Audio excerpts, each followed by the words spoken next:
Hello dear student, स्वागत है आपका मेरे YouTube channel the ideal study पर।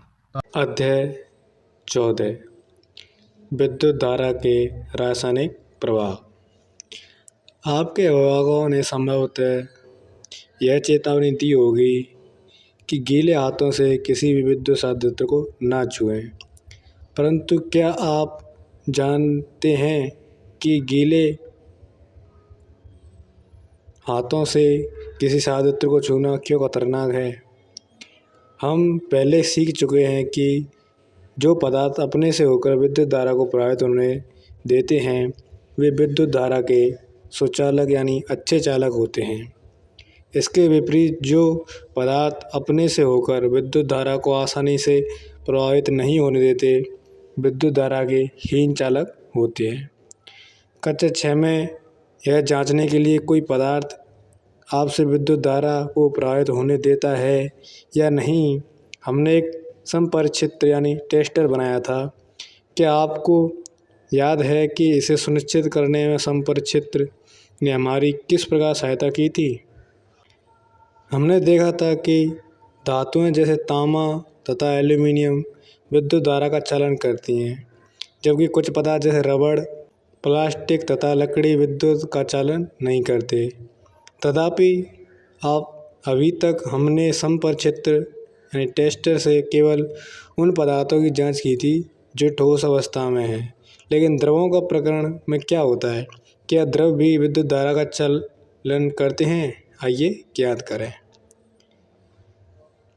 बूझो तथा पहली तथा बूझो आपको स्मरण कराना चाहते हैं कि हमने प्रयोग करते समय कुछ भी मुख्य तार यानी मेंस तार अथवा जनित या प्रतीक इन्वर्टर से विद्युत धारा आपूर्ति नहीं करनी चाहिए। यहाँ सुझाव भी क्रियाकलापों में केवल विद्युत सेल की उपयोग में करना चाहिए। 14.1 क्या द्रव विद्युत चालन करते हैं? यह जांच करने के लिए कि द्रव अपने से होकर विद्युत धारा को प्रभावित होने देते हैं या नहीं, उसी संपरिचित्र का प्रयोग कर सकते हैं। तथापि अब हम सेल के स्थान पर बैटरी का उपयोग करेंगे। संपरिचित्र का उपयोग करने से पहले हम किसी भी परीक्षण करने की वह कार्य कर रहा है या नहीं।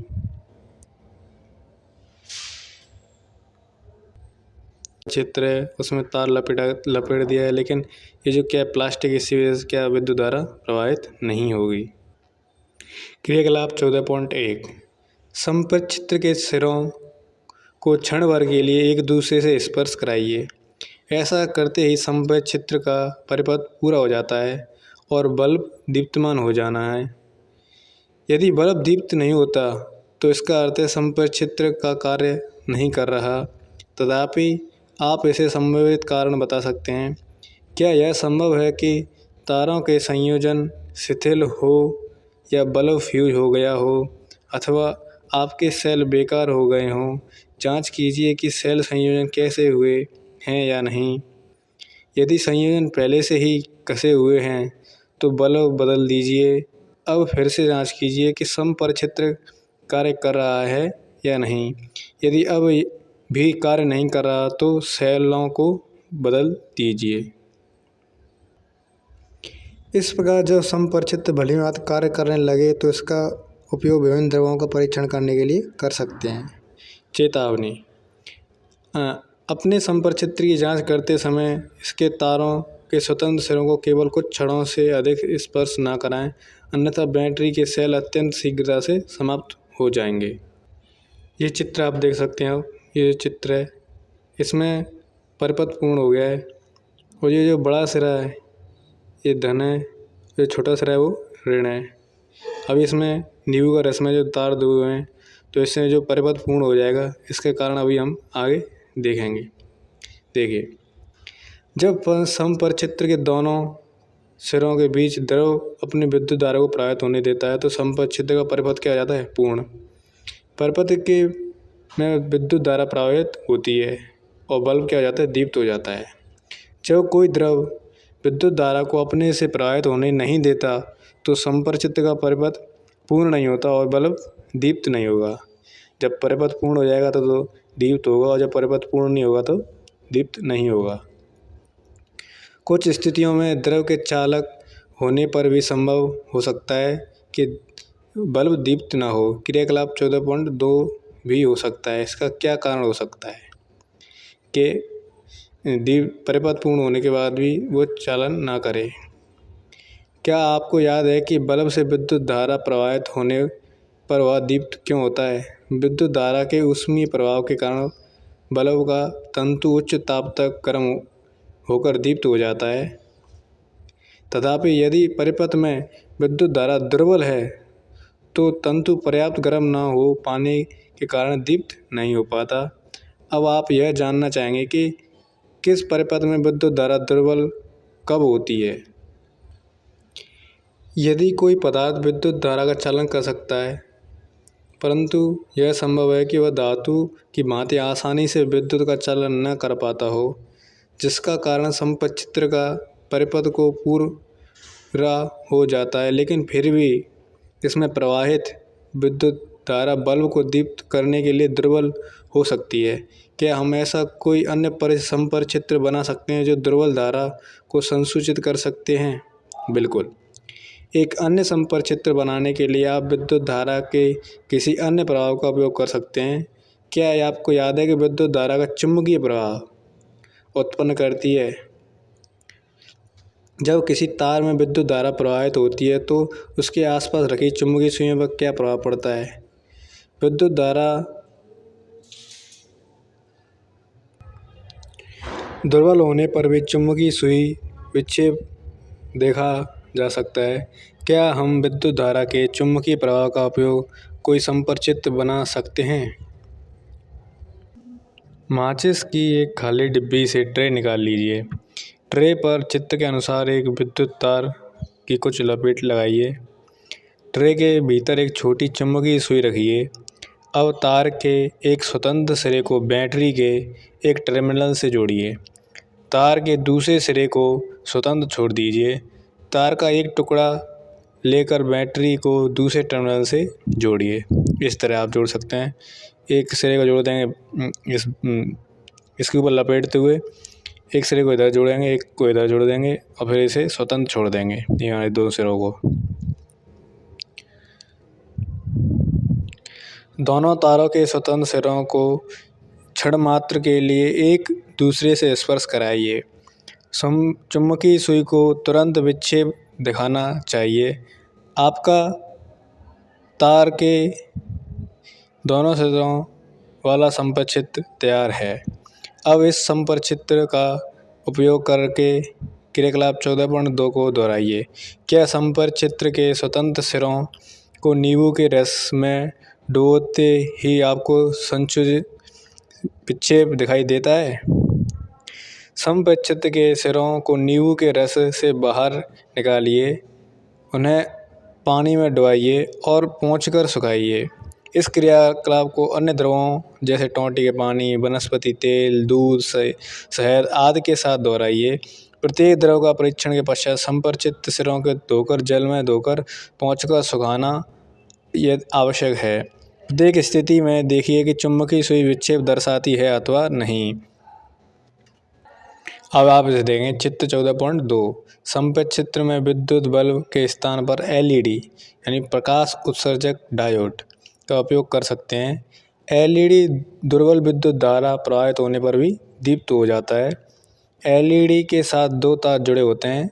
इन तारों को लीड कहते हैं। क्या कहते हैं? लीड्स। एक तार दूसरे तार की अपेक्षा थोड़ा लंबा होता है। याद रखिए LED की किसी परिपथ को जोड़ते समय एक लंबे तार को सदैव बैटरी के धन टर्मिनल से, छोटे तार को बैटरी के ऋण टर्मिनल से जोड़ते हैं। इसका मतलब ये हुआ कि जब ये जो बड़ा तार है वो कौन सा होगा? माइनस, और जो छोटा है वो प्लस। क्योंकि जो लंबा तार है वो बैटरी के धन से जुड़ेगा यानी धन से जुड़ने के लिए वो माइनस हो जाएगा, और जो बैटरी के ऋण टर्मिनल से जुड़ेगा वो क्या हो जाएगा? प्लस। जब समपरिचित्र के स्वतंत्र सिरे एक दूसरे को नहीं छूते हैं तो संभव है कि उनके बीच वायु हो। पहली को ज्ञात है कि वायु विद्युत की हीन चालक है, परंतु उसने यह भी पढ़ा है कि तड़ित के समय वायु से विद्युत धारा प्रवाहित हो जाती है। वह यह जानना चाहती है कि क्या हर अवस्था में वायु विद्युतहीन चालक होती है। इसी से प्रेरित होकर बूझू भी यह जानना चाहता है कि क्या हीन चालकों की श्रेणी में रखे गए अन्य पदार्थों भी परिस्थितियों में अपने में से विद्युत धारा प्रवाहित होने देते हैं। वास्तव में विशेष परिस्थितियों में अधिकांश पदार्थ विद्युत धारा का चालन कर सकते हैं।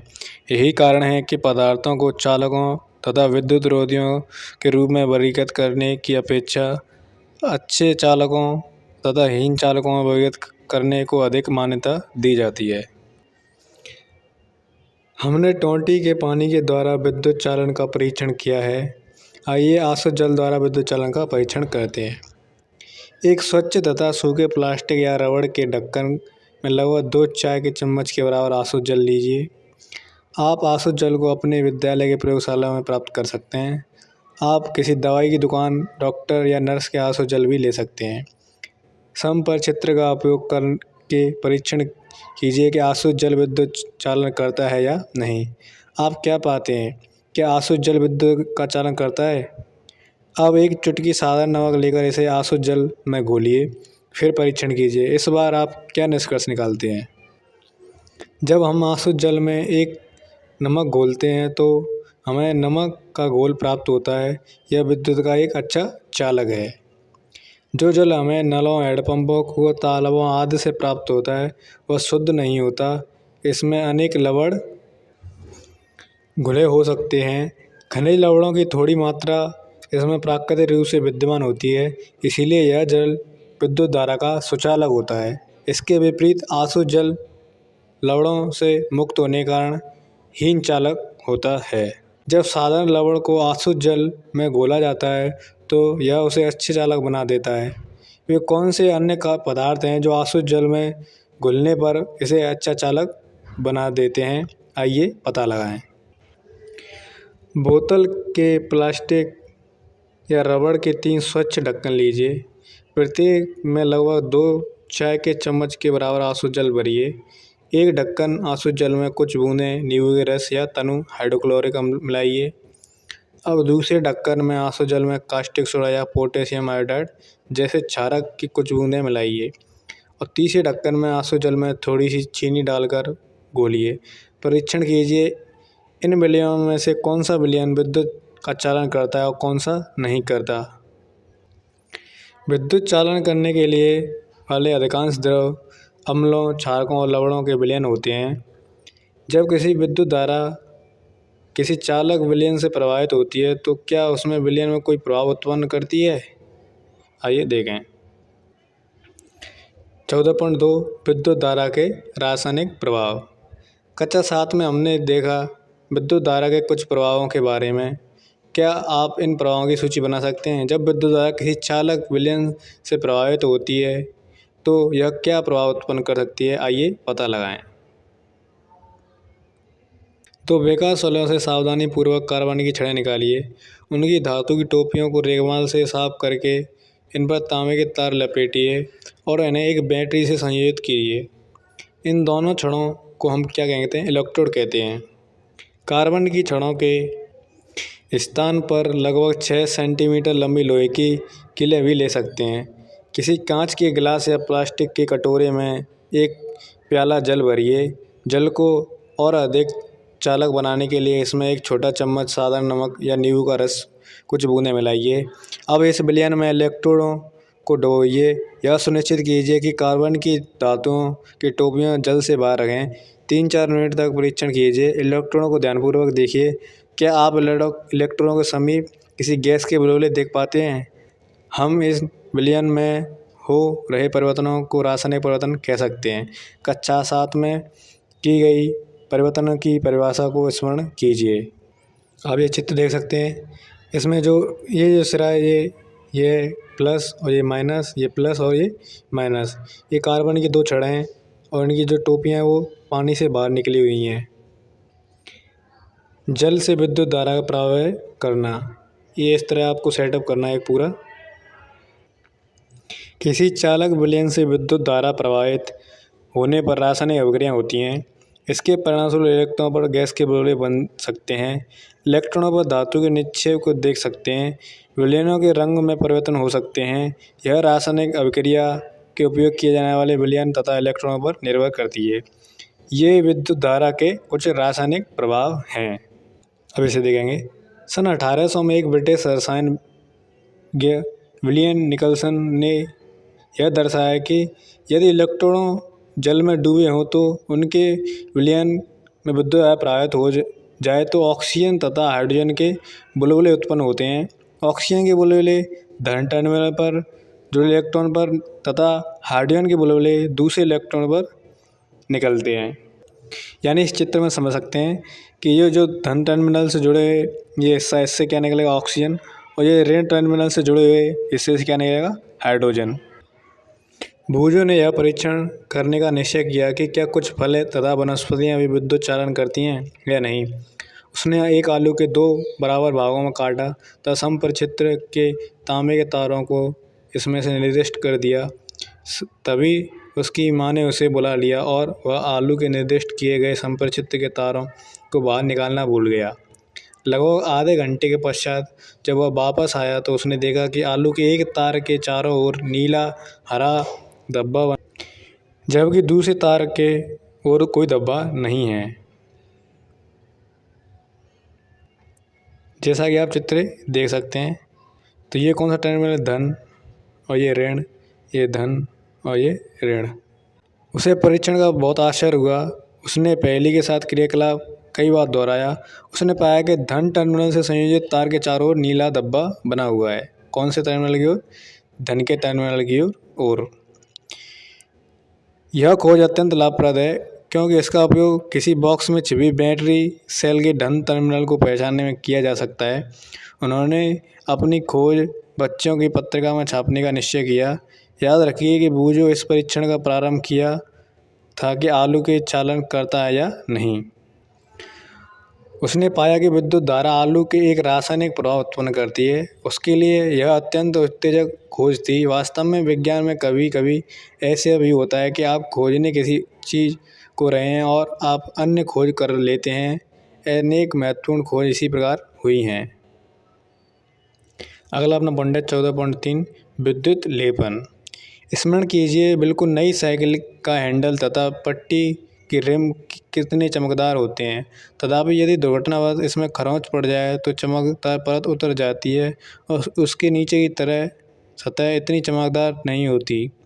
आपने कुछ महिलाओं के ऐसे आभूषण पहने हुए देखा होगा जो देखने में सोने के प्रतीत होते हैं, तथापि लगातार उपयोग करने के बाद सोने की परत उतर जाती है और उसे चांदी और या किसी अन्य धातु की सतह दिखाई देने लगती है। इन दोनों ही परिस्थितियों में धातु के ऊपर दूसरी धातु की परत चढ़ी होती है। क्या आप जानते हैं कि एक धातु की सतह के ऊपर दूसरी धातु की परत किस प्रकार निक्षेपित की जाती है? आइए स्वयं करके देखें। क्रियाकलाप 14.7 हमें कॉपर सल्फेट तथा लगभग 10 × 4 सेंटीमीटर साइज की तांबे की 2 प्लेट लेनी चाहिए। किसी स्वच्छ अथवा सूखे बीकर में 250 ml आसुत जल लीजिए। इसमें चाय की 2 चम्मच भरकर कॉपर सल्फेट मिलाइए। अधिक चालक बनाने के लिए कॉपर सल्फेट विलयन में कुछ बूंदें तनु सल्फ्यूरिक अम्ल की मिलाई डाल लीजिए। तांबे की प्लेटों पर रेगमाल से साफ कर लीजिए। इन्हें पानी से धोकर सुखाइए। तांबे की प्लेटों को एक बैटरी के टर्मिनलों से संयोजित कीजिए और कॉपर सल्फेट का विलयन में डुबाइए। जैसे चित्र आप देख सकते हैं, कुछ इस तरह संयोजित करना है पूरा। तो विद्युत लेपन के क्रियाकलाप करने के पश्चात पहेली ने इलेक्ट्रॉनों को आपस में बदलकर क्रियाकलाप को दोहराया। आपके विचार से इस बार क्या परीक्षण करेगी? जब कॉपर सल्फेट के विलयन में विद्युत धारा प्रवाहित की जाती है तो कॉपर सल्फेट कॉपर तथा सल्फेट में वियोजित हो जाता है।